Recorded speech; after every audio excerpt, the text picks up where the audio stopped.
अग्निहोत्र करने पर।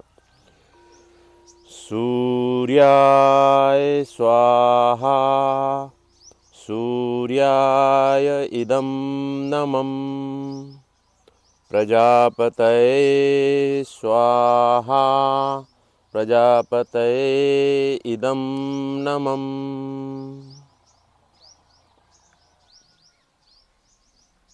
सभी लोग हाथ जोड़ें और लंबी गहरी सांसें लें।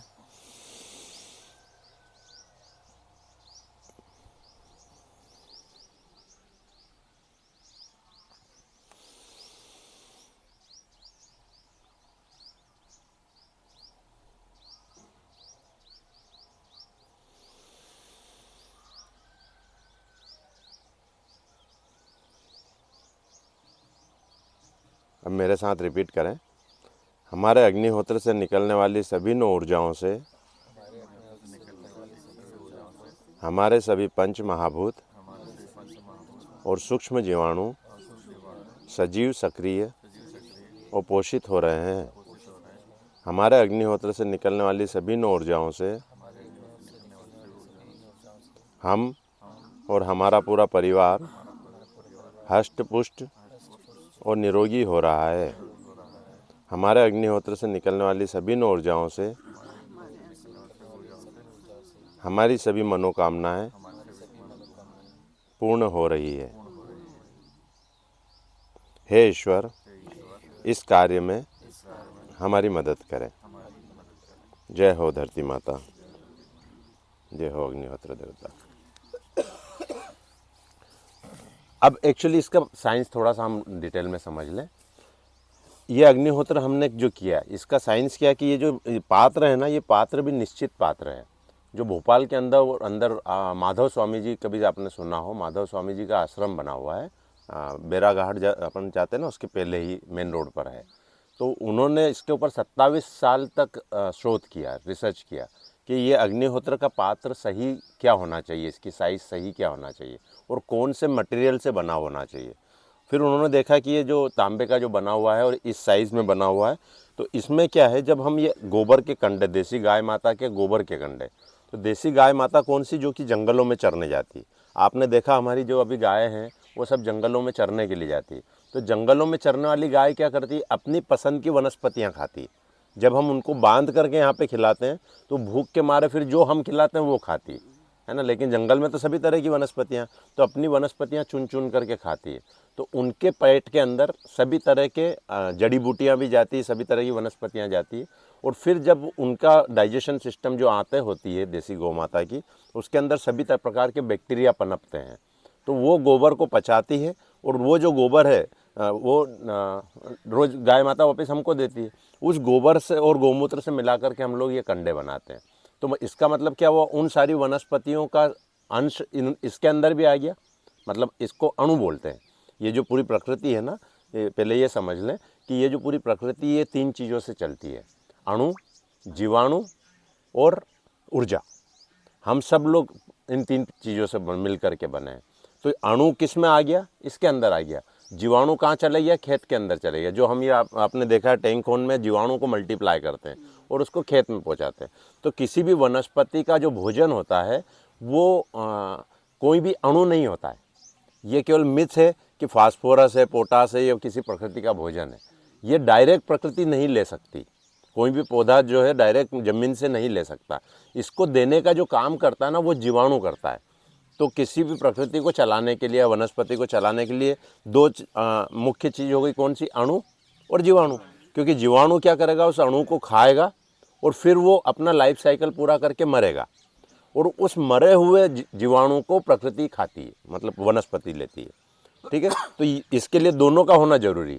अगर वो जीवाणु को भोजन नहीं मिल रहा, अणु नहीं मिल रहा, तो वो अपनी लाइफ साइकिल पूरा कर तो लेगा लेकिन वो अपनी जनरेशन नहीं बढ़ा पाएगा। तो उसको अणु की भी ज़रूरत है। जैसे फास्फोरस के जीवाणु के लिए फास्फोरस का जीवाणु अलग है, नाइट्रोजन का जीवाणु अलग है, पोटास का जीवाणु अलग है ना, और वो वही खाते हैं।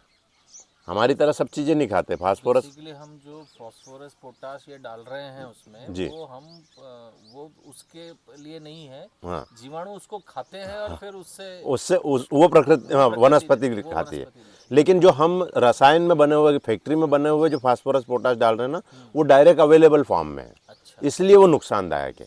क्योंकि डायरेक्ट अवेलेबल फॉर्म में किसी वनस्पति को दे दिया तो उसको पता नहीं कि मेरे को कितना इसमें से लेना और कितना नहीं लेना। लेकिन अगर वो नेचुरल फॉर्म में होगा तो वनस्पति उतना ही लेगी जितने उसकी इसको ज़रूरत है।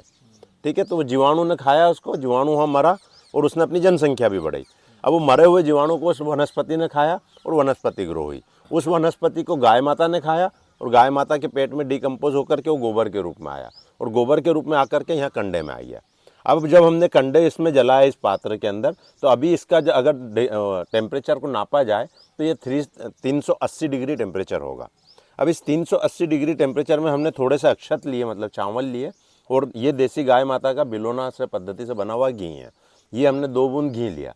इनको जब हमने मिक्स करके इस संध्याकालीन में सूर्योदय और सूर्यास्त के टाइम पर जब हमने इसके अंदर डाला तो ये क्या हुआ, ये विस्फुटित हुआ। इस टेम्परेचर के अंदर ये फूटा, चावल भी फूटा और घी भी फूटा, और ये फूट करके ये ऊर्जा में कन्वर्ट हुआ।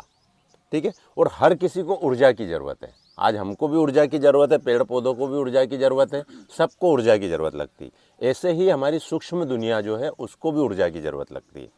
अभी हम शायद आपको पता हो या नहीं हो, लेकिन मैं बता दूं कि जो जितनी भी दिखने वाली चीज़ें ना, चाहे हम हैं, पेड़ है, पौधे हैं, पंछी है, पहाड़ है, नदी है, झरने हैं, सब जो चीज़ें हैं ये पूरे वायुमंडल में मात्र 4% है। कितने परसेंट है? केवल 4%। 96% सूक्ष्म दुनिया है जो खुली आंखों से दिखाई नहीं देती। आज आपके और हमारे बीच में भी करोड़ों अरबों सूक्ष्म जीवाणु तैर रहे हैं, लेकिन जब वो माइक्रोस्कोप से देखेंगे तो दिखेंगे। पानी भी जो पीते हैं तो उसके अंदर भी बहुत सारे माइक्रोस होते हैं। ठीक है ना, तो ऐसे सूक्ष्म दुनिया बहुत बड़ी है। और सूक्ष्म दुनिया का भोजन क्या है? सूक्ष्म दुनिया का भोजन ऊर्जा है। और ऊर्जा काय से निकली? जब हमने इसमें इस टेम्परेचर के अंदर जब गेहूं और चावल और घी डाला और ये विस्फोटित हुआ तो ये ऊर्जा में कन्वर्ट हुआ। ये ऊर्जा में कन्वर्ट हुआ तो सूक्ष्म दुनिया को मिला। तो आपने देखा होगा कि हमारे दादाजी, नाना जी और इनके ज़माने में रोज़ हवन होते थे, डायरेक्टली इनडायरेक्टली, है ना। हाँ, अगर हम और पहले चले जाएं, 400-500 साल, 700 साल पहले चले जाएं, तो तब तो हर घर के आगे एक हवन कुंड बना होता था और बाकायदा रोज़ घरों में हवन होते थे। लेकिन बाद में इस प्रथा ने कैसा कन्वर्जन ले लिया था कि जब दादी नानी खाना बनाती थी तो पहला नवासा जो है, पहला घास जो है वो चूल्हे में डाल देती थी, घी में डालकर, घी और गुड़ में डालकर होता था ये। तो वो क्या थी? वो पद्धति ये थी कि वो सूक्ष्म दुनिया को भोजन करा रही थी वो। लेकिन आजकल हम लोगों ने जाने अनजाने में उन चीज़ों को भूल गए, धूमिल हो गया वो। तो हम अपना तो भोजन कर रहे हैं लेकिन इस सूक्ष्म दुनिया को कोई भी भोजन नहीं करा रहा। इवन आजकल कुछ बॉलीवुड में मूवियाँ ऐसी बनती है कि अरे यार इसमें घी डालने से अच्छा है कि लोगों को घी खिलाओ तो पुण्य मिलेगा। तो इस तरीके से हमारी जो आने वाली जनरेशन है उस जनरेशन को मिसगाइड भी किया जा रहा है। जबकि ये जो 2 बूंद घी है इसने उस सूक्ष्म दुनिया को भोजन दिया है। और जब हमने संध्याकालीन के अंदर यहाँ अग्निहोत्र किया तो उस संध्याकालीन के अंदर उसकी स्पीड रॉकेट की स्पीड से फैला। वो ऊर्जा जो फैली है रॉकेट की स्पीड से फैली। अगर किसी दूसरे समय के अंदर हम अग्निहोत्र करते तो उसकी स्पीड स्लो होती। तो इसलिए सूर्योदय और सूर्यास्त के टाइम पर जब हम अग्निहोत्र करते हैं तो जो इसमें से ऊर्जा निकलती है वो रॉकेट की स्पीड से फैल करके पूरे 1 किलोमीटर 2 किलोमीटर के दायरे तक कवर हो जाती है। मतलब कुछ विशेषज्ञ तो ये तक भी कहते हैं कि जैसे आज दिल्ली का AQI 500 प्लस चल रहा है ना। AQI मतलब एयर क्वालिटी इंडेक्स, है ना, आप लोगों ने भी पढ़ा होगा। जबकि होना चाहिए वो 100 के अंदर 40-50 के आसपास होना चाहिए, लेकिन वो 500 तक पहुंच चुका। मतलब इतना पोल्यूशन हो चुका है। अगर दिल्ली में हर 1 किलोमीटर में कोई ना कोई अग्निहोत्र करे सूर्योदय और सूर्यास्त के टाइम पे तो दिल्ली का AQI गारंटी से 100 के अंदर आ सकता है। ये केवल अग्निहोत्र के माध्यम से संभव है। जबकि अब जितना पॉल्यूशन हम लोग फैलाते जा रहे हैं और बढ़ाते जा रहे हैं, संभव नहीं कि इसको अब रोक पाएंगे। ये 500 भी होगा, 600 भी होगा, 700 भी होगा, 1000 भी पहुंचेगा आने वाले समय में, अगर हम लोगों ने प्रयास नहीं किया। लेकिन इस तरीके के अगर प्रयास होते रहे तो हमारा सबका वातावरण भी शुद्ध होएगा, जो क्लाइमेटिकल चेंजेस आ रहे हैं उसमें भी रोकथाम होगी कहीं ना कहीं, और हम सब लोग स्वस्थ भी होंगे। लेकिन इतना सब कोई कर नहीं रहा। कुछ लोग प्रयास कर भी रहे हैं, जैसे आज हमारे खेतों के ऊपर लगभग 12 हवन रोज़ होते हैं। जैसे एक ये हवन यहाँ ये हमारा हेड क्वार्टर है, यहाँ पर हुआ, अभी अपन नींबू वाले खेत में चलेंगे, एक हवन वहाँ पर हुआ होगा, और दूसरे खेत में तो अलग अलग जगह पर 12 हवन रोज़ होते हैं। इवन मैं खुद अपने घर पे रोज़ हवन करता हूँ सूर्योदय के टाइम। सूर्यास्त के टाइम पर तो नहीं कर पाते हैं क्योंकि ऑफिस में रहते हैं तो नहीं हो पाता, लेकिन सूर्योदय के टाइम जरूर करता हूँ। तो ये अग्निहोत्र का महत्व है, इससे जो निकलने वाली ऊर्जा। अब जब हम यहाँ पर बैठे हुए हैं तो अभी हमने गहरी सांसें ली, 3 सांसें ली, तो हमने क्या करा, ये जो ऊर्जा निकली, इस ऊर्जा को सबसे पहले कहाँ किसने ग्रहण किया, हम लोगों ने ग्रहण किया। तो अब हमारे जो ब्रेन है, ब्रेन के अंदर बहुत सारे न्यूरॉन्स है ना, और न्यूरॉन्स मिस अलाइन हो जाते हैं। इस वजह से हमारी जो सात्विक सोच है वो तामसिक सोच में कन्वर्ट होती चली जाती है। अब ये जब पॉजिटिव ऊर्जा अंदर जाएगी तो उन सारे न्यूरॉन्स को अलाइन कर देगी, ठीक है ना। जब न्यूरॉन्स अलाइन हो जाएंगे तो हमारी जो सोच है वो ऑटोमेटिक सात्विक सोच में कन्वर्ट होने लग जाएगी। प्लस जो बॉडी हेल्थ के लिए भी वो काम करेगी, क्योंकि जो गट हेल्थ जो इम्प्रूव होती है वो बैक्टीरिया से होती है। हमारे जो आंतों में बैक्टीरिया होते हैं, और आंतों में बैक्टीरिया भेजने का काम जो करता है वो ब्रेन करता है। तो अगर ब्रेन प्रॉपर होगा तो पूरा शरीर भी प्रॉपर होगा। तो इसलिए अगर अग्निहोत्र हमारे घरों में भी किया जाए तो हमारी हेल्थ पे भी फ़र्क पड़ेगा, साथ ही साथ आने वाली जनरेशन की हेल्थ पे, प्लस इनकी सोच में भी फ़र्क पड़ेगा। क्योंकि आज इनको हम अच्छा कितना भी खिला लें, लेकिन इंटरनेट के ऊपर, टीवी के अंदर जो कंटेंट परोसा जा रहा है वो तो गलत परोसा जा रहा है ना। आज हमने संस्कार अच्छे दे दिए, आज हमारी बिटिया बैठी हुई, बिटिया हमारे साथ कितना समय रहेगी, 10 मिनट पूरे दिन भर के अंदर 15 मिनट हमारे साथ स्पेंड करेगी, हद से हद 1 घंटा स्पेंड कर लेगी, लेकिन बाकी के 23 घंटे तो ये इंटरनेट की दुनिया में और अदर दुनिया में है ना।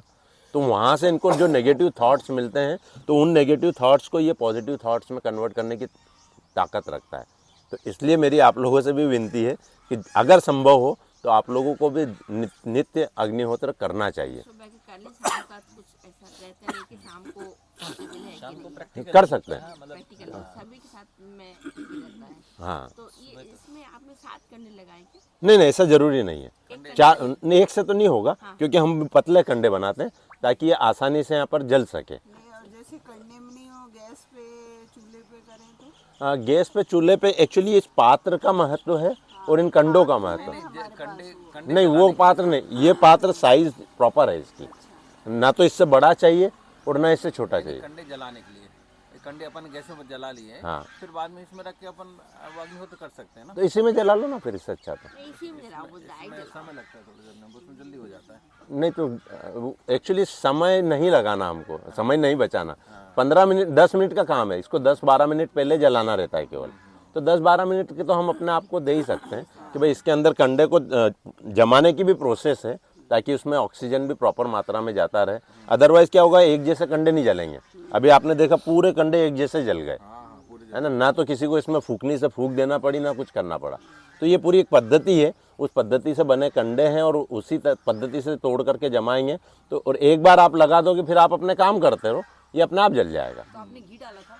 नहीं, शुरू में थोड़ा सा कपूर डालते हैं, कपूर डाल करके उसको प्रज्वलित कर दिया, उसके बाद वो कंडों ने आग पकड़, क्योंकि पतले कंडे ना तो आग जल्दी पकड़ लेते हैं। ये बहुत जल्दी हो जाता हाँ। है, मैंने भी इसका यूज किया जी, तो 10 से 12 मिनट के अंदर ये जल जाते हैं। और फिर जैसे ये अभी जैसे अपन ने देखा था लाल हो रहे थे, और उसी टाइम हमको आहुति डालना है ताकि उस टेम्परेचर में ये विस्फुटित हो, क्योंकि जो चीज़ जितनी नैनो होती है ना वो उतनी पावरफुल होती है। जैसे अगर आज आपके उदाहरण के लिए आपके हाथ पर 1 बूंद पानी डाला जाए तो क्या होगा बेटिया? अगर यहाँ में एक बूंद पानी डालूँ आपके हाथ पर तो क्या होगा? हल्का सा फील होगा कि गीलापन जो है वही फील होएगा, है ना। लेकिन एक परमाणु डाला जाए तो क्या होएगा? ये पूरा जिला जल सकता है, विध्वंस हो सकता है ना। पता आपको इस 1 बूंद पानी के अंदर कितने परमाणु हैं? 2 लिख लीजिए और उसके आगे 26 शून्य लगा दीजिए। इतने अणु हैं 1 बूंद पानी में, और एक अणु में 2 परमाणु होते हैं, ये तो पढ़ा होगा आपने, है ना। तो जो चीज़ जितनी बारीक होती वो उतनी पावरफुल होती चली जाती। जैसे मैं अगर यहाँ पर अभी प्रेस करूँ 1 उंगली से ऐसे, तो क्या ये चुभेगा बहुत ज़्यादा? नहीं चुभेगा। लेकिन मैं कोई नुकीली सुई से प्रेस करूँगा तो क्या होगा? वो चुभेगा। क्यों? क्योंकि वो शार्प हो गई, वो बारीक हो गई, वो नैनो हो गई। तो जो चीज़ जितनी नैनो होती उतनी वो पावरफुल होती। तो जब हमने इसके अंदर 2 बूंद घी डाला तो ऐसा हमको लगता है कि 2 बूंद घी से क्या होगा, लेकिन उस 2 बूंद घी के अंदर इतनी ऊर्जा है, अगर वो विस्फुटित होगी तो वो सारे वातावरण को शुद्ध कर देगी। मतलब आज से 3 साल पहले जब हमारे गुरुजी श्री ताराचंद बेल जी जो आपके यहाँ के हैं, जबलपुर के ही हैं, तो जब उन्होंने हमको ये साइंस सिखाया था, उसके पहले यहाँ का जो माहौल था वो बहुत नेगेटिव टाइप का माहौल था।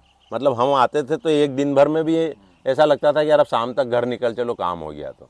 लेकिन अब इतना पॉजिटिव माहौल हो चुका है कि यहाँ जो आता है वो सोचता है कि यार और 1-2 रात ठहरने का मौका मिले तो अच्छा लगेगा। हम खुद भी सोचते हैं कि यार अभी नहीं जाएं और बहाना करके रुक जाएं कुछ भी।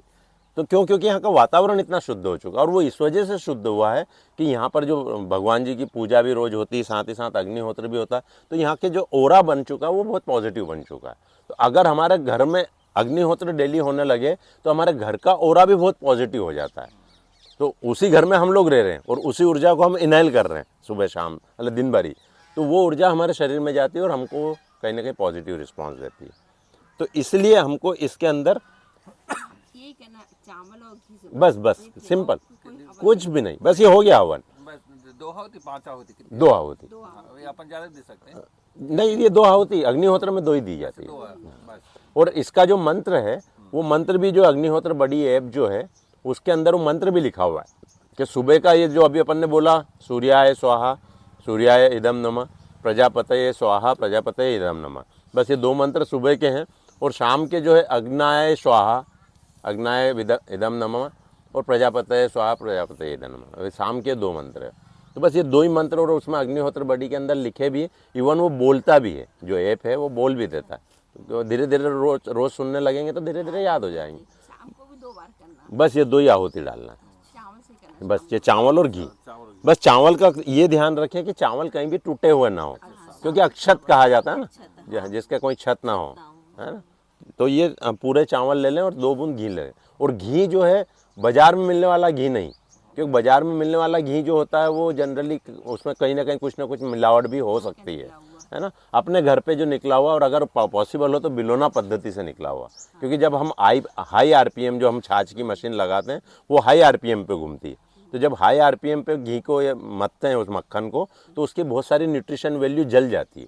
हम लोग तो हाथ से ही बनाते, चम्मच से। बहुत बढ़िया, तो वो चम्मच से इतना घी मक्खन निकलता है, उससे पावर घी। बहुत अच्छी बात है, बिना मशीन के हम हाथ से बनाते हैं। बहुत अच्छी बात है। तो वो क्या इतना हाई आरपीएम नहीं होता, उसमें गर्म नहीं होती, हाँ धीरे धीरे हो जाता है।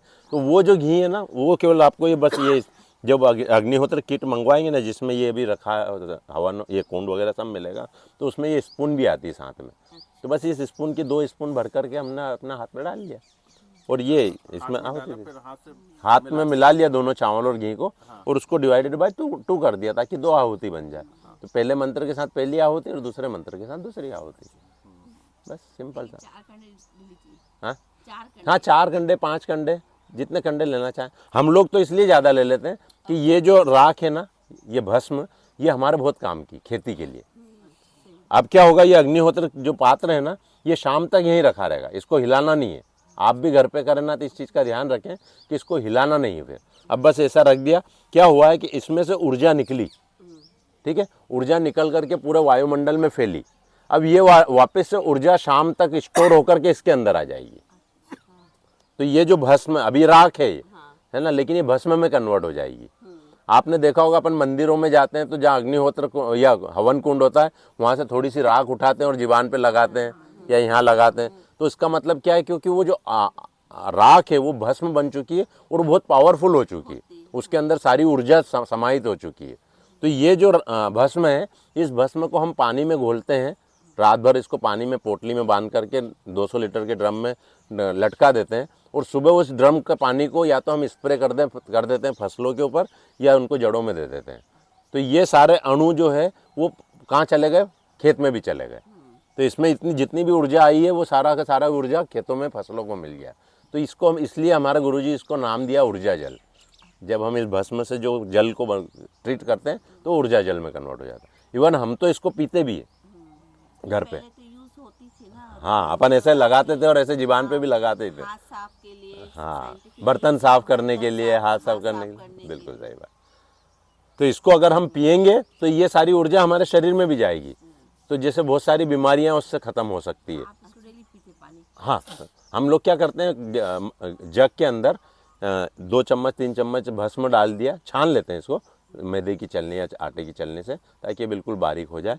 और उसको पानी में घोल लेते हैं, फिर फिटकरी लेते हैं और फिटकरी से उसको 2-3 बार ऐसे पानी में घुमा देते हैं, क्योंकि इसका पीएच बहुत हाई होता है।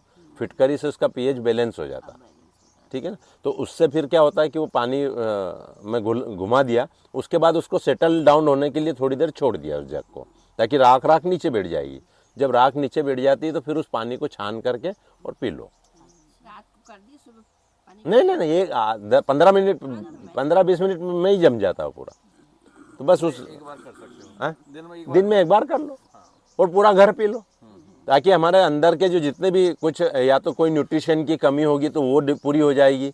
इसके अलावा जो पॉजिटिविटी है, ऊर्जा अंदर भी जाएगी, तो ऊर्जा कहीं ना कहीं हमारे शरीर के लिए भी फायदेमंद होगी। और हमको वाकई में इसके बहुत बेनिफिट मिल रहे हैं, फसलों पे भी बहुत बेनिफिट मिल रहे हैं और ह्यूमन बॉडी पे भी बहुत बेनिफिट मिल रहे हैं। इवन हमारे यहाँ पर तो कुछ भाई जो हमारे जो साथ में काम करने वाले लोग हैं खेती किसानी में, तो जो अग्निहोत्र करते हैं, जो सुपरवाइजर वगैरह, तो उनको ड्रिंकिंग करने की आदत थी, तो उनने ड्रिंक करना तक छोड़ दिया, क्योंकि सोच सात्विक होती जा रही ना।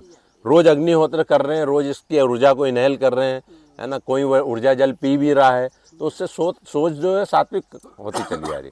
तो किसी व्यक्ति को अगर एडिक्शन है ड्रिंक विंक करने का, तो ये भी देखा गया है कि उसका एडिक्शन खत्म हो जाता है। तो ये बहुत सारे औषधि का काम करती है, तो इसलिए हमको करना चाहिए अग्निहोत्र। जैसे डेली वाला यूज करते हैं आप ये, जी इसका जो भाषण वगैरह ना, नहीं, एक बार छान करके उसमें रख लिया, कांच के बरनी में रख लिया, उसमें से 2-4 चम्मच डाल करके, अगर पूरा परिवार पी रहा है तो। और अगर एक आदमी पी रहा है तो 1 चम्मच भी काफ़ी सी, 1 चम्मच ही पानी में डालना, थोड़ी सी फिटकरी घुमाई और उसके साथ मंत्रोच्चार कर लो। अगर जो अपना महामृत्युंजय मंत्र है, ओम त्र्यंबकम यजामहे सुगंधिम पुष्टिवर्धनम, ये वाला मंत्र बोल करके 3 बार मंत्र बोलो और 3-4 बार ऐसे घुमाते रहो उसको, और बाद में उस फिटकरी की डल्ली को वापस से डब्बी में रख दिया और पानी को सेटल होने दिया, ताकि उसका पीएच नॉर्मल हो गया। फिटकरी घुमाने का बस एक ही पर्पज़ है कि पीएच उसका नॉर्मल कर दिया। हाँ, क्लीन करने के हाँ, पीएच उसका एक्चुअली पीएच होता है पानी का। तो उससे हो ही रहा है पीएच लेवल। हाँ, पीएच जो है किसी भी पानी का हमारी बॉडी के लिए भी और वनस्पति के लिए भी 6.5 से 7.5 का होना चाहिए। इसके बीच का पीएच का पानी अच्छा माना जाता है। तो उसको पीएच को नॉर्मल करने के लिए फिटकरी घुमाई जाती है। और कुछ लोग क्या करते हैं कि फिटकरी 2% 3% फिटकरी ले ली, जैसे मान लो 100 ग्राम भस्म ली है तो 2-4 ग्राम फिटकरी ले ली और उसको भी पीस लिया और उसमें भस्म में ही मिला दी। तो ये भी तरीका कर सकते हैं, लेकिन उसमें क्या होगा, थोड़ी कम ज़्यादा भी अगर हो गई तो फिर पीएच डिस्टर्ब हो जाएगा। तो इससे अच्छा बस ऐसे ही घोल लो और उस फिटकरी की डल्ली को वापस से एक छोटी सी डब्बी में रख दिया। एक गिलास पानी में 1 चम्मच। हाँ, 1 चम्मच, और फिर सेटल डाउन होने के बाद छान के पी लो। ले लिया जग, उसने डाल दिया, तो सबके लिए काम आ जाए वो। बस ये चीज़ ध्यान रखना कि इसको राख को भस्म बनने देना। जैसे अग्निहोत्र कर दिया, वे शाम तक रखी रही ना, तो ये पूरी भस्म में कन्वर्ट हो जाएगी। हाँ, ठंडा भी, और ये ऊर्जा वापस से इसमें समाहित हो जाए, क्योंकि एक तरह से ये पावर बैंक का काम कर रहा है। जो बैटरी होती है ना, उसका काम कर रहा है कि इसने ऊर्जा को अपने अंदर संग्रहित कर लिया। हम लोग तो मन घर के अंदर करेंगे जी, तो भी उसमें जाएगी ऊर्जा, हाँ दिन भर की ऊर्जा हाँ, जाएगी। जाएगी ना। जहाँ करा है वो वहाँ गई, फैली वही बात और वापस से अंदर आ गई।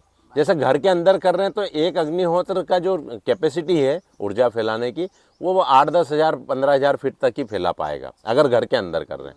और अगर जैसे ओपन में कर रहे हैं तो ये 1-1.5 किलोमीटर तक ऊर्जा फैल जाएगी। इतने उसकी। हाँ, ये शाम को फिर लेते थे इसको अलग करके, फिर शाम को दूसरा कंडला। बस शाम को दूसरा करना। और इसको जब भरते हैं अपन, तो कोशिश ये करें कि किसी प्लास्टिक में ना भरें, या तो मिट्टी की गगरी या कांच की बरनी, उसके अंदर इसको इकट्ठा करते रहें। और ये आपके घर पे अगर पौधे वौधे लगे हैं, तो आपके यहाँ तो लगे ही हैं, तो आप उसमें अपने पौधों को भी दीजिए, पानी स्प्रे भी कीजिए, इसके बहुत फायदे मिलेंगे आपको। पानी में डाल के उसको फिर अपन हाँ, पौधों में दे दो। एक मटका रख लो, इसको इकट्ठा कर लिया, फिर 2-8 दिन बाद फिर भले अपन उसको हाँ, पानी में घोल करके दे दिया। पानी में घोल देते। एक पद्धति तो भारत की, पूरे भारत में वो है, एक पद्धति है ये तो। हाँ, और कितनी छोटी सी प्रोसेस है। ये तो छोटे हाँ, और अगर हर आदमी इसको करने लगे ना, तो हमारे हिंदुस्तान का नक्शा ही बदल जाए। हमारे इधर ये आए थे आज से 15 साल पहले, इसका हुआ था हवन। अच्छा, 1 हफ्ते का शिविर लगा था वहाँ पे। अच्छा, ये हुआ था, मैंने ओके। कुछ दिन किया। छोटे मतलब। हाँ हाँ, और सभी सामग्री पूरी मिल रही थी उस समय भी। हाँ। अब देखिए कोई खर्चा भी नहीं, घी एक जरा सा घी कितना में बहुत महीना। अरे ये बोतल तो महीना 1.5 महीने चल जाती है। हो गया। हाँ, हाँ? हो गया ना। आप थोड़ा सा लेट हो गए। वो बोला था सवेरे सुनो, ये एक का एक मिनट समझ लो, एक का समझ लिया ना। कोई बात नहीं, अब आपने वीडियो बनाया ना भाई, ये वीडियो मैं आपको फॉरवर्ड कर दूंगा। चलो बढ़िया, अच्छा लगा। आज एक नया ज्ञान मिला। आज हमें अपनी सुबह छोटी सी बढ़िया चीज है लेकिन उसको समय पे करने में कितना महत्व होता है। छोटी सी चीज है, समय पे करने का महत्व। हर चीज समय का खेल है, समय का खेल है।